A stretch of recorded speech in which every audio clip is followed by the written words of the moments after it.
Welcome, everyone, to Diverse Joy, a podcast where two so-called experts put the joy back into conversations about diversity. Yes. And starting with today's episode and going forward into our future episodes, I'd also like to officially welcome our producer, Eric Roman Binding, who we finally have hooked up on a mic so that he can verbally interject when needed, and you, the listeners, can hear his lovely voice. Yes. My co-host is the amazing, the brilliant, the spring-colored Dr. Amber Nelson. Yes, and my co-host is the illustrious and colorful and slightly wet as he just spilled some water on himself, Dr. Will Cox. And as we know, we like to start our shows off with like what brings us joy. So in this springtime April episode, what is bringing you joy, Will? Well, one thing that's bringing me joy, it's something that happens twice a year, at least, or I believe it's exactly twice a year, something that we have in Madison called Gallery Nights. Ooh. And so a bunch of the like little shops and stores all around our downtown area, and along the and some into the outskirts of town, open up their doors to local artists and display the art from the local artists and have like some wine and cheese. Oh, fun. And usually the artists are there as well, so you can meet them. And we just get a little group of our friends together and we kind of bounce from place to place, look at the art, meet the artists, buy some art, especially after we've had a little too much wine. A little wine. And it is just a whirlwind and a blast, and so lots cool. and lots of fun. That's so good. Yeah. Love that. So how about you, Amber? What's bringing you joy this April? This time of year, we are just kind of coming out of peak cherry blossom season. And I live in the Pacific Northwest in Oregon, just outside of Portland, Oregon. And there are cherry blossoms, first of all, everywhere. But downtown, right along the waterfront, there's just rows and rows of cherry blossoms. And they're so beautiful when they're in bloom. And it's just beautiful, bright, well, not bright, like light pink flowers, and it's just gorgeous. But this time of year, the blooms, the flowers are falling off the trees, which you think is sad, but it's actually so beautiful. I love the like raining of pink petals, like and pink then snow.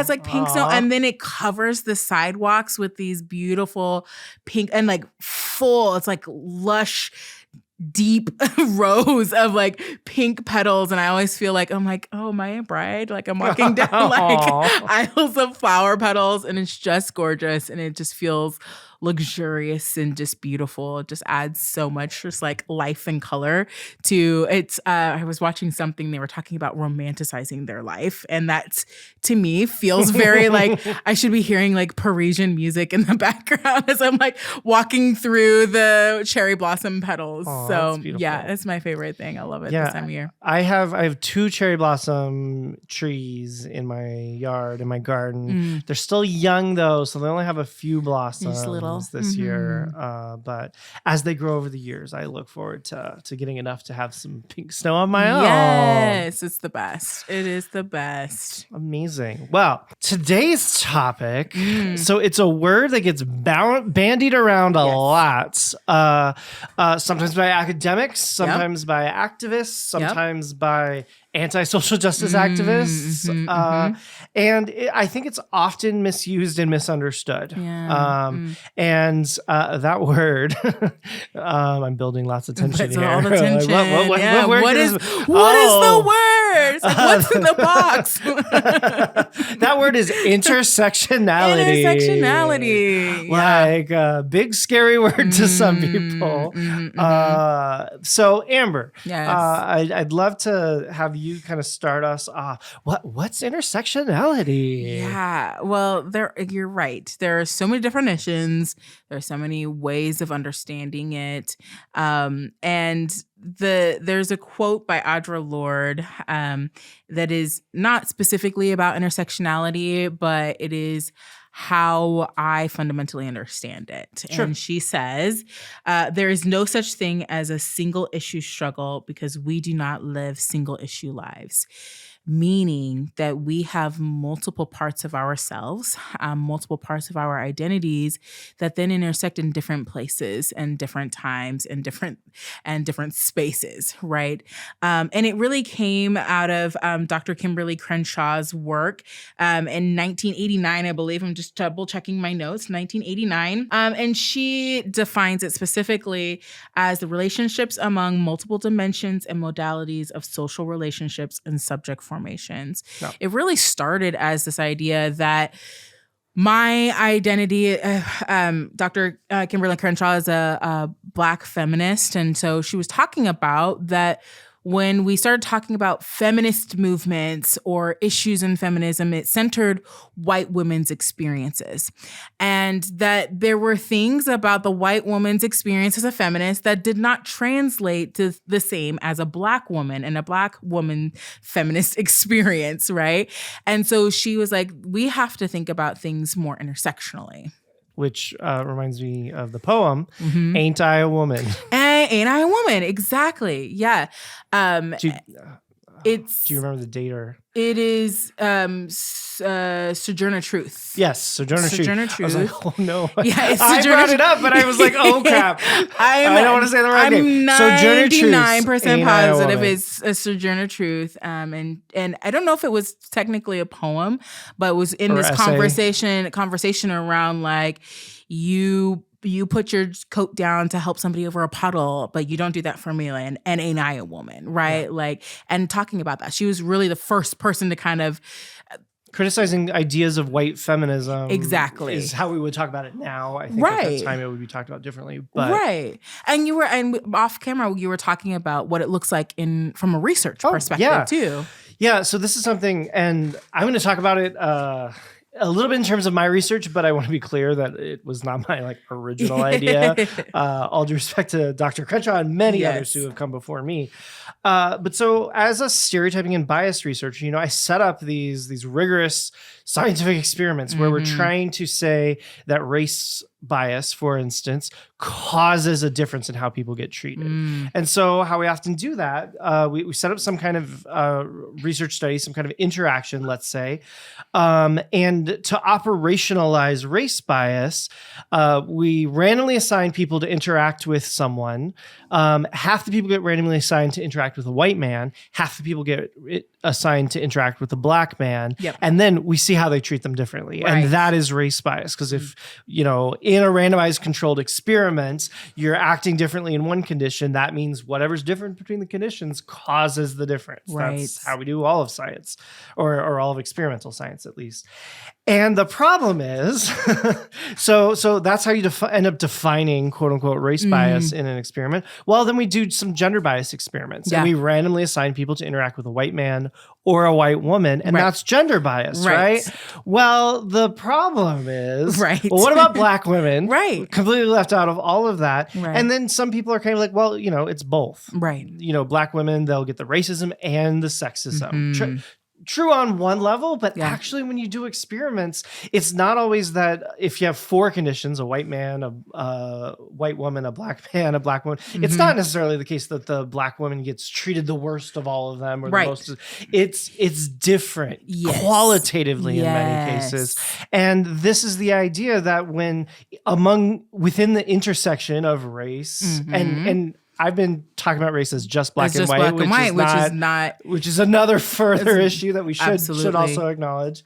But it's not just, these two dimensions that intersect, and if you measure one and measure the other, they add up. It's no, Black women have qualitatively different experiences, and we can't just understand them by looking at how Black men are treated and how white women are treated. Right. Absolutely. And you're right. We it's very easy to use the dichotomy of the black and white, and often is used in research because it's we in research in particular like dichotomies, right? And so the furthest ends of the spectrum is white and black and white. But even in my own research, my dissertation, I looked at perceptions of Black, white, and multiracial, right? And to see like, is there a difference for somebody who identifies as multiracial?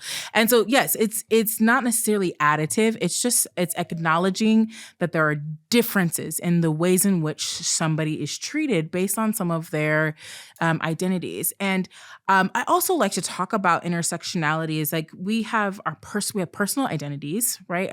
Around my personality and things that are personal to me, as well as social identities around our race, class or socioeconomic status, our ability, our other positions in our world, our religious affiliations, and the thing around intersectionality is that when people first hear it, they think of these things as static. One, it's just like, well, this is this and this is this, and they kind of overlap.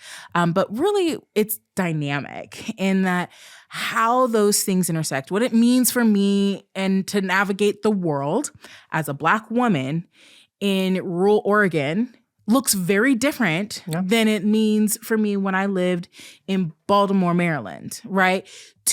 Same identity, right? My identity didn't change as a Christian identifying Black, fat-bodied woman was the same here as it was there, but the ways in which it was interpreted, how I navigated those spaces was very different. And so we're taking into consideration like time and space, what's happening in the socioeconomic, sphere, and where are you, and how does that interact? In some of those places, you'll be part of the majority. When I'm in Baltimore, I'm part of the majority from a racial standpoint. Yep.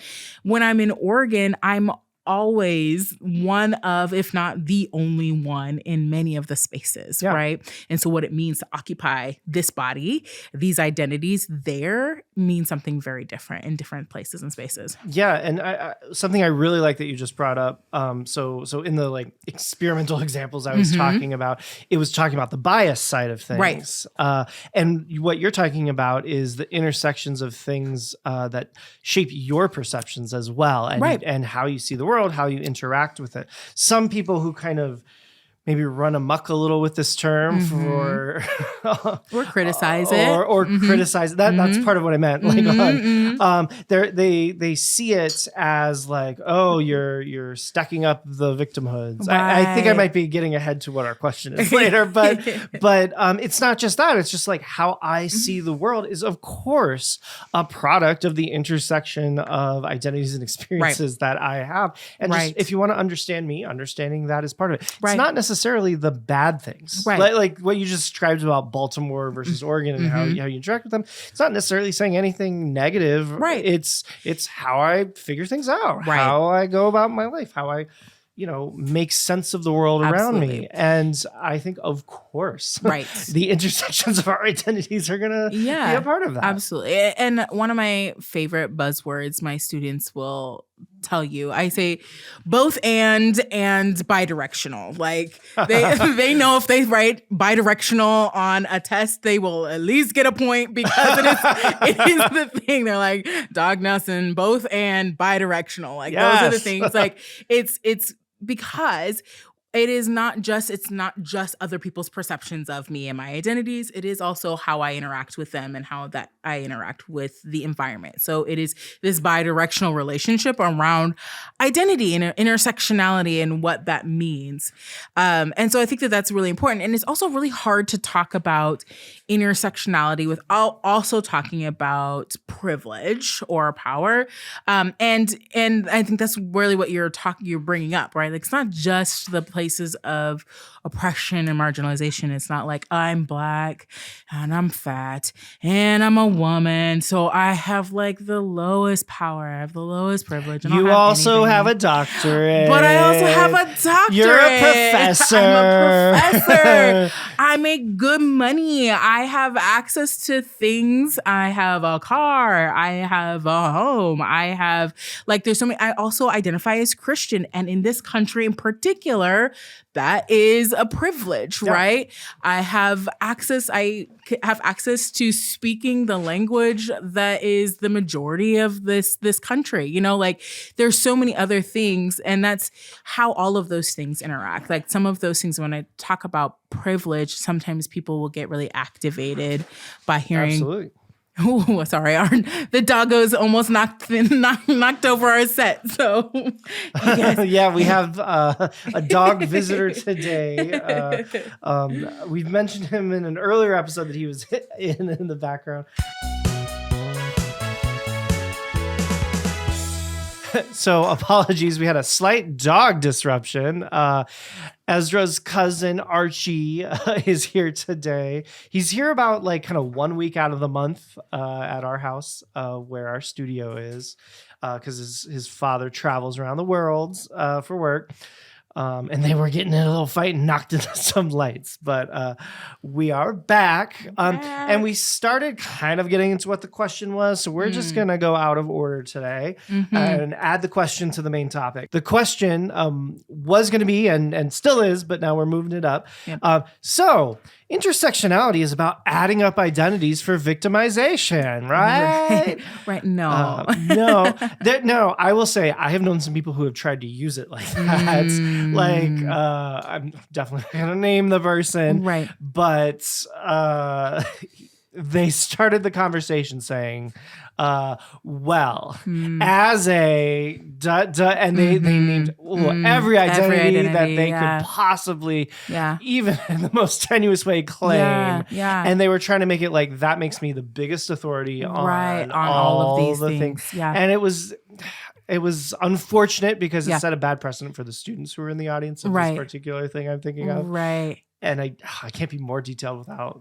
I'm not trying to call out a specific person in that way, but that's not really the point. Right. And there's this expression, there's no such thing as the oppression Olympics. Right. Like we're not trying to make those things competitive. No.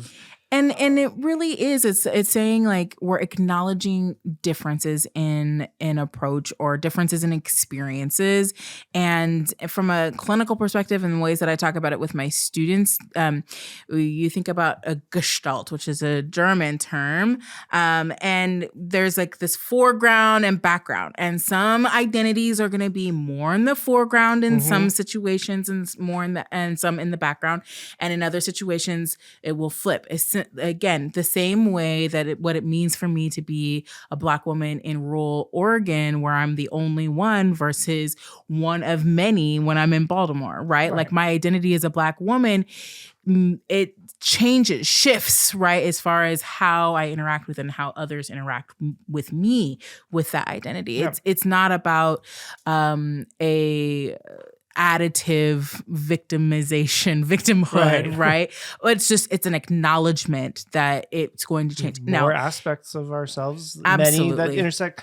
And there's also the point that no one has more anymore than anyone else. Right. So if we're talking about intersection of race and gender and sexual, well, everyone has all of those. Exactly. So some of them might be considered traditionally more privileged or powerful ones, but you still have them. Everyone has the same quote unquote number of intersections, which is kind of a nonsensical term. Right. It's not, if you're looking at the idea of intersectionality, the way it was intended, it's not supposed to be something that you count like that, right? Really. And there are a couple like not caveats, but additions, acknowledgments to this conversation, which is Kimberly Crenshaw really was talking about the additive effects of being a Black woman, right? That in kind of social situations that you have less power as a Black woman than a white woman does in comparison to a Black man is in comparison to a white man. So there are some, like historically speaking, and in a lot of spaces, there is some of that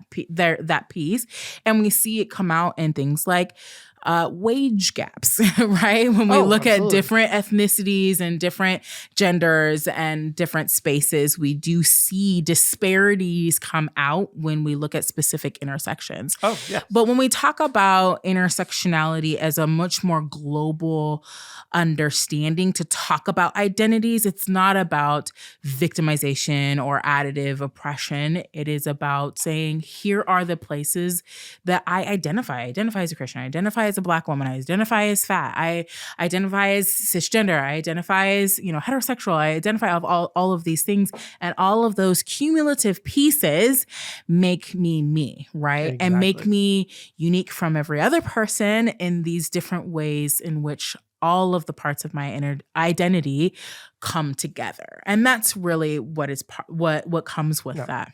And it's a pushback against having the kind of very narrow focus on just one dimension. Right. Absolutely. And, I it's hard for me to talk about intersectionality and identity without these two things. One is the social matrix, which is Jody Kilman from 2010. And the social matrix sounds like, the movie like Matrix sounds really fun, and we're wearing the color green from Matrix, but it is a way to kind of map your identities, and you draw a circle and you kind of write out, and Jody, Dr. Kilman gives tons of different identity markers in which you can kind of identify yourself on, whether that's even your parents' education, your education, where you grew up, and all of these things. And you write out like what those things are, and it kind of creates your own personal identity wheel. And to paint a picture for the purely audio listeners, because we'll probably have graphics for the video, it's a circle with lines in it, kind of like a starburst almost. Yeah. Yeah, with like Where essentially you in the center. Yeah, absolutely. And then on top of that, you can then take the next level of saying, like, how much power or privilege do I own or do I have in this identity in certain spaces? And you can think about it in different spaces, and you can see how it shifts in different places. And you kind of draw a star on the line of that identity. Closer to the outer edge of the circle, more power or privilege you own or have. Closer to the center, the less power and privilege you might have in a certain space. And I always encourage people to do it multiple ways. One, thinking about different spaces, map your identities, and like thinking about at work, thinking about in your place of worship, thinking about in your friend group or wherever that might be, your social space. And then have a friend or somebody else say, like, here are all my identities. How do you perceive these things? Again, it's this like internal, how do I understand myself? But also, how does somebody else see and perceive how much power or privilege I might have with these identities? And the other thing that I always talk about too, when it comes to conversations around intersectionality and understanding how it interacts with our social space, is unpacking the invisible knapsack. And that is Peggy McIntosh in 1989, I believe. I'm looking at Eric Roman, our producer, to double check that's the time. Right.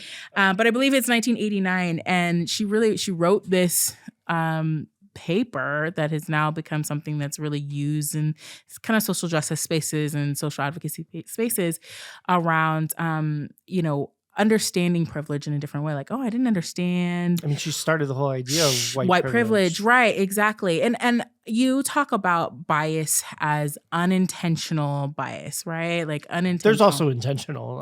But, right. But for the average person. Right. Yeah. We're like implicit bias as unintentional bias. And I like to talk about privilege as, again, it's a word that gets really people get very activated by white privilege and privilege and things like that, because people have worked really hard to get where they are and to do all the things that they do and have access to the things they have access to.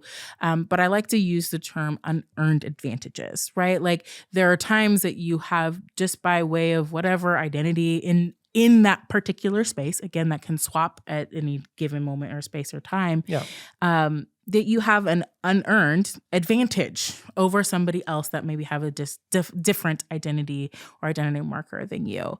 And that's really what that paper is about. She kind of talks through her day about like, oh, I can go about my space and it's not all white. Like it's also a heterosexual privilege of saying like, if I have a ring on, I'm as a heterosexual person, then they assume that I'm married to a man. They're not incorrect, right? Like there's a privilege to that. There's a privilege to being able to go into the grocery store and being able to, or drive and be able to read every single thing because this is my language, right? And all of those things. And so anyway, all of that to say that our identities interact in a variety of ways. Our personal identity, how we interact socially in all of our spaces. And it also, just like we were talking about disability last episode, it changes over time too, right? Like our age at this point as millennials, we're both 38. And sorry, I disclosed that. Hopefully you're okay with that. Actually, I'm 39 now. 39 now, right? That's right. And so, we have a lot of privilege. We have a lot of power at this age where we're professionals. We have all these things. But as we age, we lose some of that privilege because people don't. We're not young and exciting anymore. Right, we're not young and hip anymore. I'm not sure I was ever young and hip. I don't know if I was hip, but I think you will always be young and hip. You're gonna be the fabulous granny with the sparkly glasses. 100%. Everyone wants to be their grandma. 100%. Yes. But totally hear what you're saying though. Yep. Yeah, those things change. They shift. Yes. Yeah. And our identity shifts too, right? Like people understand their gender differently as time goes on. People understand their sexuality differently as time goes on. People understand their religion, and different parts of their aspects of their identity can shift and change. And I think that that's a really important aspect when we talk about intersectionality, because people often think that it is stagnant, that it is like, well, I am white and I am this and I am this. Therefore, this is what my power and privilege will always be. This is what my identity will always be. When in fact, that's not true. Who I am today or who I am tomorrow is informed by who I am today and the experiences that I have today. And that I might have a really, really great experience or really traumatic experience today that then changes the way how I understand my identities or shift the way I identify tomorrow. And so I think that dynamic aspect of recognizing that we're constantly in flux, and that we should always be doing the internal work of how do I understand myself? What are the ways in which I identify, and what does that look like in all of my spaces? Awesome. That's beautiful. Yeah, thank you. All right. So we're going to take our break now and then come back for some story time. So now we're going to go into story time. As always, we have one more difficult story, example of maybe a time that one of us faced prejudice or bias of some sort, and then a more positive story to kind of bring us back up and infuse that joy that we're all about. And we do that because, just because our podcast is oriented towards this joy, doesn't mean we want to just completely avoid difficult topics, because of course that's just part of reality. Absolutely. And something that we always want to acknowledge and sit with, while still moving things forward and figuring out better ways to do stuff. Yeah. And so today, Amber has brought a couple of stories that she would like to share. Yeah. So Amber, let's have some story time. Sure. Yeah. And kind of just bouncing off of what we're talking about as far as why we balance it with maybe some of the pain and the joy is, again, we don't want to, we're not talking about toxic positivity, right? Like right? Like it's not just saying like, oh, we just have to like only be joyful all the time. These topics can be really challenging, can be really activating, and transformative. And there can be joy in the ways in which we talk about the conversations while acknowledging pain and things, and when things have not gone well too.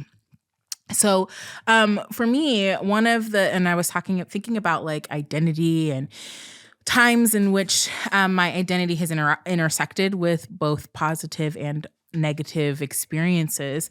I remember a time when I was living in Baltimore and I had some electrical problem with my car. I don't know what was going on, but I had a headlight that would not stop going out. Like I literally was getting that thing fixed once a month, if not more frequently.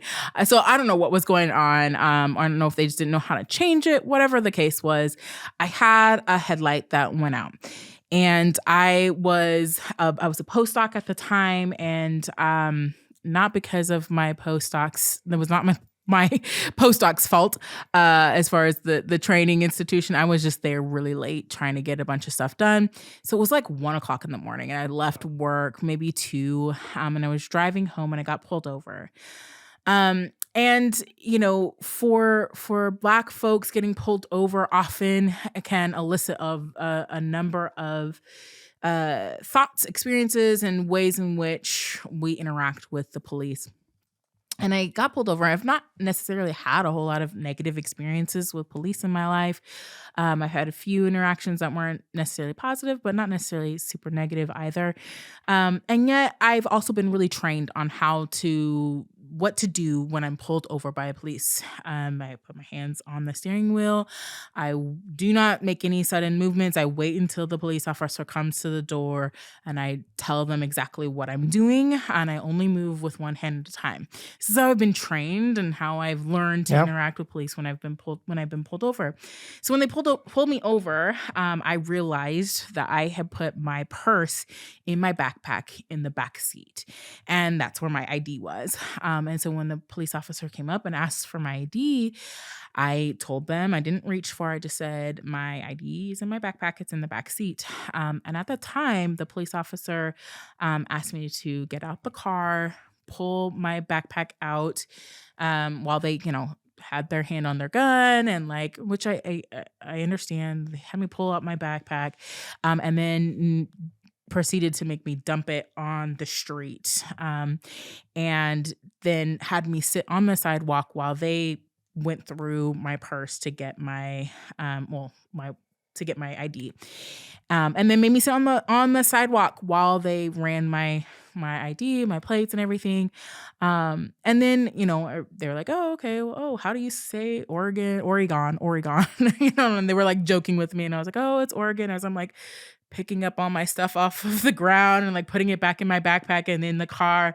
And I left. And at that point, I think the adrenaline had come down and I remember just shaking and feeling like, oh my God, that could have been so bad. If I had this is not long after Philando Castile and other shootings of folks in their car, for different things. And I would just remember just being so shaken and just tearful, going oh my God, I'm thankful that this went as well as it did, but this could have been so bad. Yeah. And even just having to the embarrassment was right out in front of my apartment, having to sit on the sidewalk while the police are there and searching through my things. And it was just it was a stop to tell me that my headlight was out and to get a fix-it ticket. And I just had all these flashes of other people that looked like me that lost their life for the same or lesser things. And so even though it wasn't necessarily, it could have been much worse, it was just this really negative experience that I had. Absolutely. With police. I'm so sorry that happened to you and that we live in a world where that happens far too often. Yeah. And, from an intersectionality standpoint, somebody else that's going through the same thing might not have thought anything of it. I was telling my friend who identifies as white, is white, and I was telling her this story, and she said, I never would have even thought to tell them that my ID was in the backseat. I would have just turned around, gotten it, and given it to the police officer. And she's like, but that even the idea that I wouldn't have even thought about that is part of, again, perhaps differential treatment in that situation. Yeah. And on the positive side, as far as a positive story, that I also want to balance in saying, I don't have only negative interactions with police officers either. And I work with two different set in two different settings where I work with police officers in the justice system. And one is the Oregon Youth Authority, and I'm part of an equity think tank where we have members of the police, we have members of the community, social workers, just community members, part of the justice system that are there. And we're all working together on ways to help our incarcerated youth in having a better transition back out into the community once they leave kind of the system. And I work directly with police officers, or have had a lot of direct interaction and work with police officers through a youth-led organization that I'm on the board for, called Raising Justice. And it's a youth-led organization working with the police department on how to reduce recidivism rates and how to reduce rates of interactions with the legal system, specifically for Black and Brown youth, but youth in general. And the police system and the police departments that we've worked with have been so positive. They have wanted to learn. They've been so receptive to trainings and conversations, asking the questions like, how do I work with youth and how do I distinguish these things, and giving them just a little bit of education around like development and trauma and how that manifests in youth, and how we can interpret things incorrectly, and how you can work with them that ultimately can reduces negative interactions from the police officers with youth, and specifically Black and Brown youth, that ultimately lead to reduced recidivism rates. That's amazing. Have been incredible and super positive, and it gives me a lot of hope for the future, hope for the system and working with the system, and partnering with our law enforcement to make changes in our community too. It's really amazing. Yeah. Thank you for sharing both the pain and the joy, joy, as we sometimes say. Yeah. All right, we're back from our break. It was a little differently timed due to the little doggy action earlier, but for those of you on video, these are our cute boys. This is me and the producer's special guy Ezra, who's a bit better behaved than his young buddy Archie, who doesn't want to be held, apparently, despite the fact that he's always whining for attention. Yeah, there we go. So we are at the time where we're actually doing our habit breaking skill, our bias habit breaking skill. Yeah. So, Will, what is our skill today? So today's skill is one of those tools, one of those things that, with practice actually help us reduce bias or make bias less likely. This is one of the tools that helps us prevent bias, something you can kind of put into place that makes bias less likely. And this tool is called Seeking Individuating Information. And so I like to do an exercise to kind of get people to the point of this. So one of the things stereotypes do in our everyday lives is when we don't have a lot of information about someone, stereotypes come in and fill the gaps. They lead to those kinds of assumptions that we often talk about. So let's say imagine a woman named Dorothy. This is actually a real woman, a friend of mine. But picture in your mind Dorothy, who is an 85-year-old white woman. Try to picture her. Those of you who are watching on film, on video, will be able to see a picture of her we'll put up. Now, if that's all I tell you about Dorothy, I've given you a kind of an intersection of a couple of her identities, kind of age group, race, and gender. Stereotypes will maybe start to come to mind. Yes. So, for instance, we might think about Dorothy. Well, she's probably not very good with technology. That's what we tend to think about older folks. We might think, well, in her spare time, she probably enjoys knitting and sewing. It's kind of an intersectional thing with age and gender there to tie to today's overall theme. Yeah. If it was just an older man, we wouldn't think he would be knitting. It's not just about being old. It's not just about gender. So that's a little tidbit of intersectionality from a bias perspective. But if we're just we have these few identity markers over, we're picturing in our mind, these things are going to come to mind. Our mind is going to draw on stereotypes to kind of flesh out our idea of Dorothy. Now, to counteract that, let's say I give you some individuating information about Dorothy. So I can tell you, that contrary to stereotypes that would say she's not very good with technology, she was actually a pioneer in computer science. She worked in a computer science lab back in the 70s and 80s that did work that led to the infrastructure of modern day medical databases. That's something that's a really cool thing about amazing. Dorothy. Yeah. And it's something that happens to counteract stereotypes. Yeah. Some pictures I'll have Roman throw up in the video when he makes the video version of this. She used to go hang gliding. Wow. And she has this great picture of her about to like go hang gliding, which is really cool. She was an avid skier and would ski down like black diamond slopes, which are the really exciting, really dangerous ones. That's awesome. That really kind of showed off some of her skill. So all this is more individuating information about her. I can also tell you that matching the stereotypical ideas, Dorothy actually does like knitting and sewing. Now that's something that matches the stereotype, but now it's a real fact about her. Right. There's nothing wrong with us having interests that may happen to match one of the stereotypes related to our groups. Right. The problem is stereotypes leading to assumptions and discrimination and bias. Rather than an assumption, it's better to get this individuating information. And one last fun kind of tidbit about Dorothy. So she doesn't like the way store-bought jeans fit her.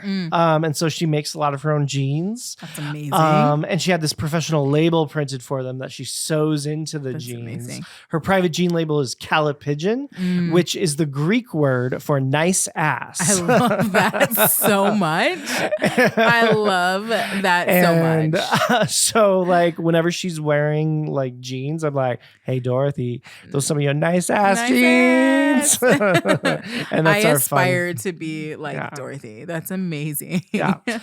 So now all this, I mean, we've spent 2 minutes tops talking about Dorothy, but that's all individuating information. Right. It gets you to know her as a unique individual.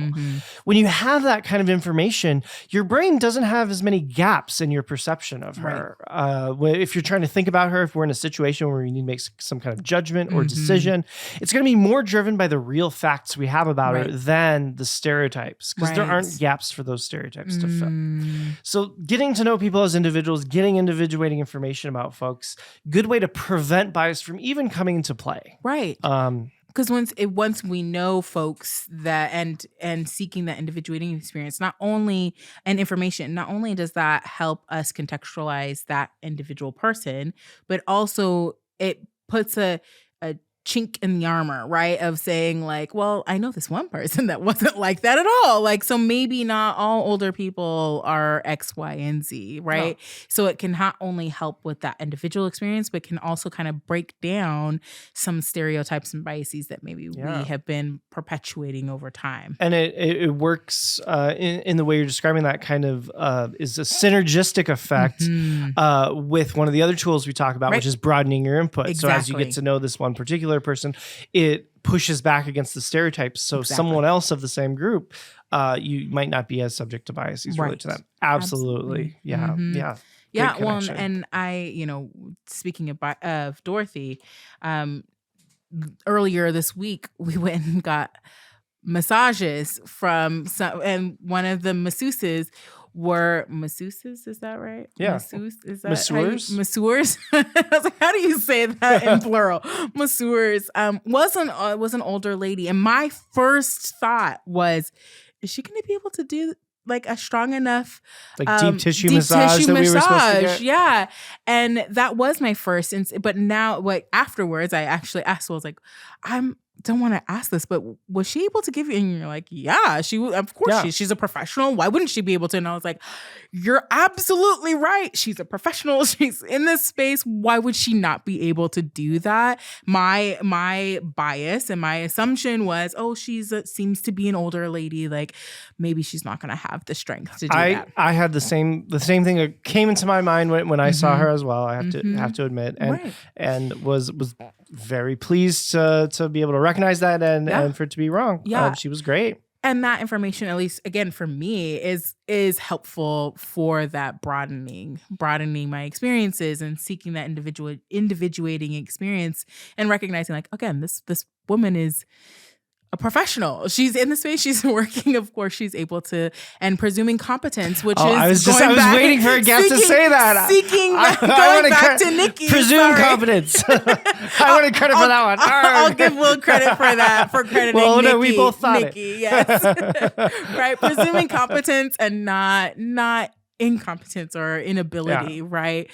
So I think that there's so many things, right? That broadening your input, seeking individuating information, presuming competence, like all of those things, that's the synergy between them can really help not only for the individual, but how we can break down some of the stereotypes that we hold. And one of the additional ways to use this tool is when you notice yourself having assumptions about someone. Mm-hmm. So if you find biases popping to mind, say, oh, I must not know this person very well if I'm having these generalizations. That's really good. Them. Yeah. And then put this into practice, getting that individuating information. Right.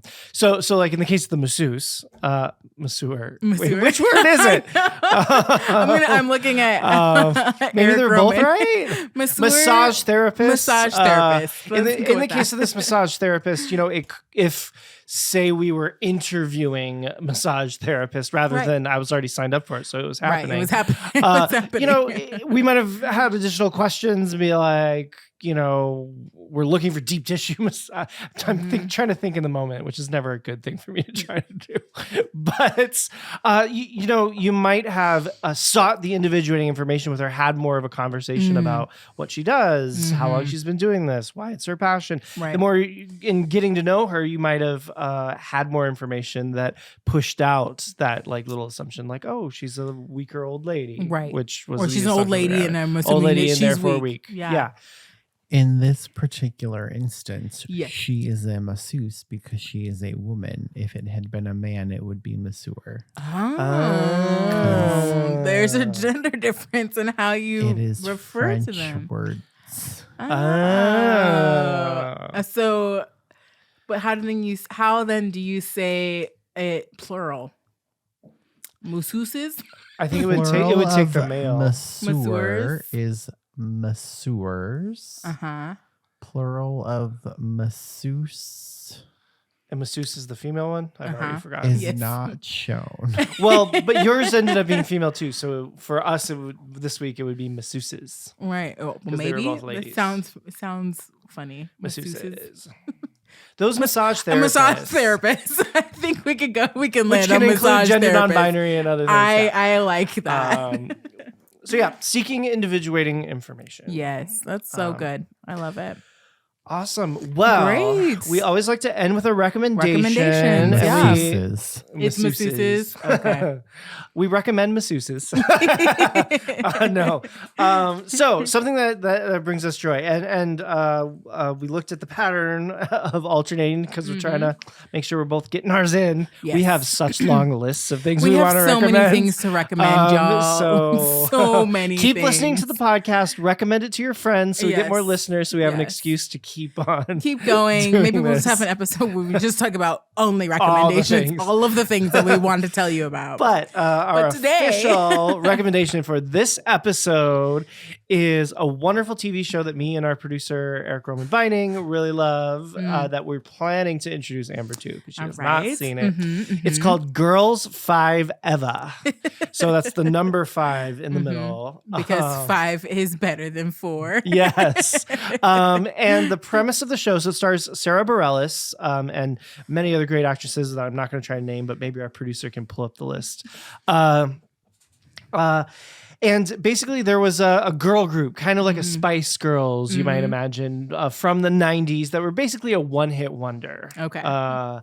And then they eventually broke up, and now it's kind of revisiting them in their late 30s, early 40s. It's amazing. Where they kind of try to get back together and have like a resurgence. Love that. And so it deals with a lot of like 90s flashbacks, which is always fun.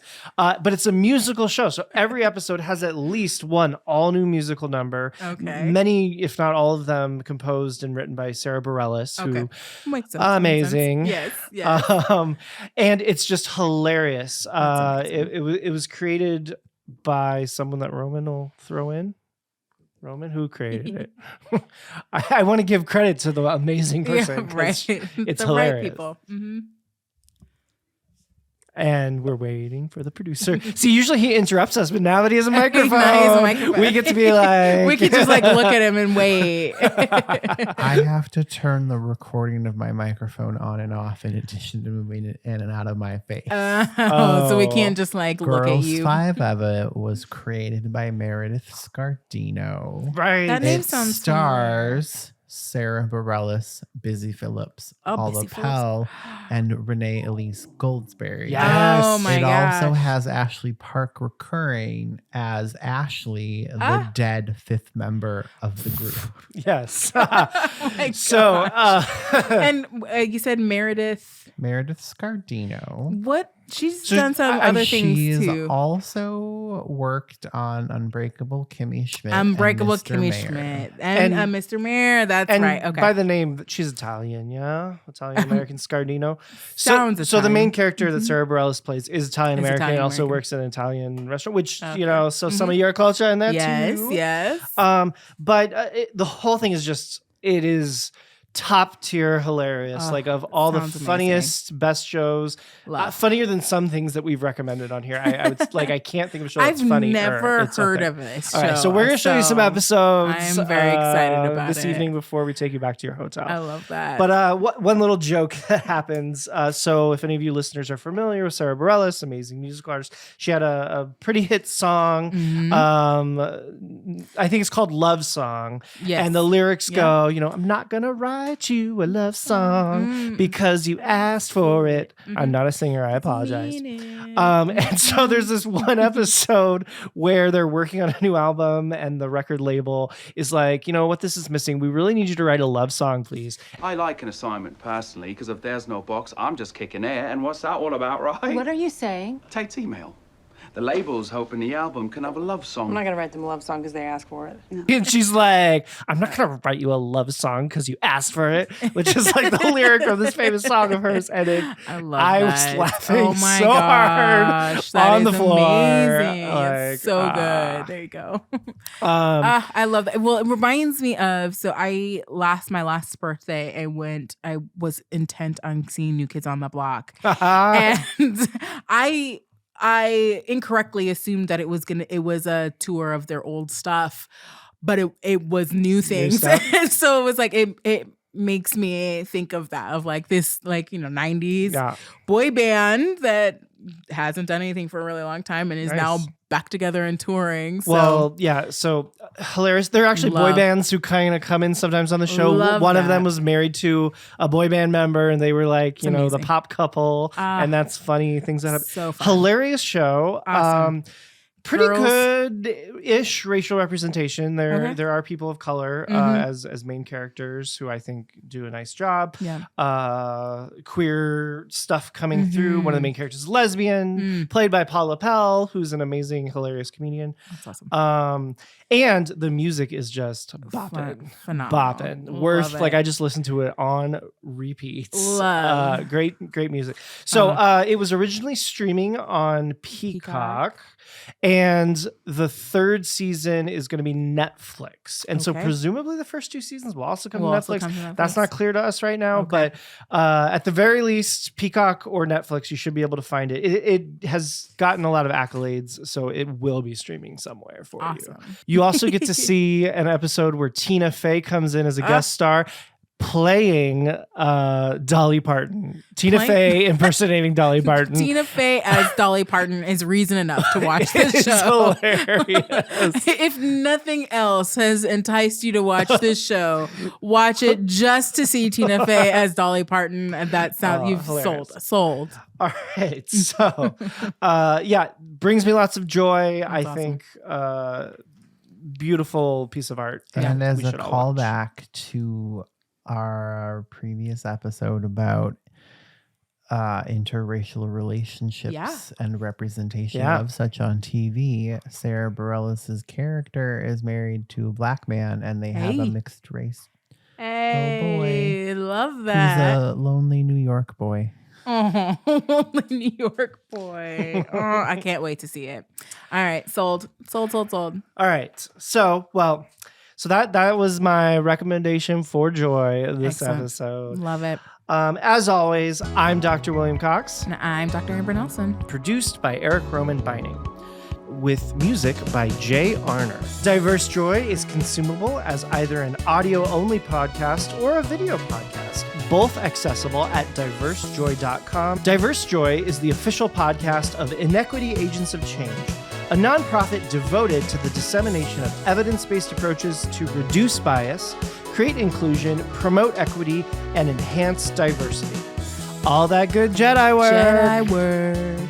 Learn more at biashabit.com.